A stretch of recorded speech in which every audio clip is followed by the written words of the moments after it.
अस्सलाम वालेकुम फ्रेंड्स, कैसे हैं आप सब लोग। उम्मीद करती हूँ आप बिल्कुल ठीक ठाक होंगे। मैं भी आप लोगों की दुआओं से बिल्कुल ठीक ठाक हूँ। तो वेलकम करती हूँ आप सबको अपने चैनल में। तो फ्रेंड्स, आज है जी ईद का दिन। आप सब मेरी यूट्यूब फैमिली को मेरी तरफ से तहे दिल से ईद मुबारक। ईद उल फितर की बहुत बहुत मुबारक हो आप सबको।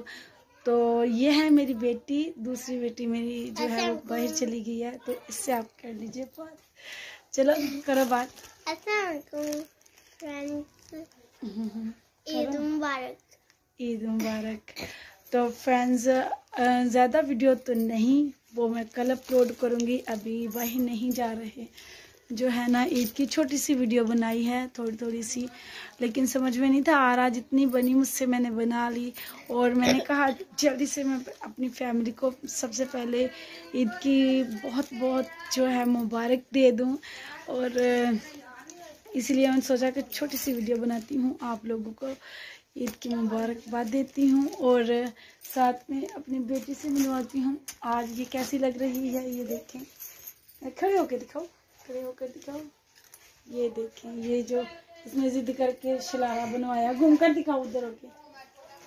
हाँ, घूम कर दिखाओ। वाह, तो ये फर्स्ट टाइम मैंने इसको सिलवा कर दिया था शलारा। वैसे है था इसका, बाजार से लेके आई थी, लेकिन इसकी जिद जो है ना अटल है। तो आज तक के लिए बस इतना ही। आप लोगों को तहे दिल से एक दफ़ा फिर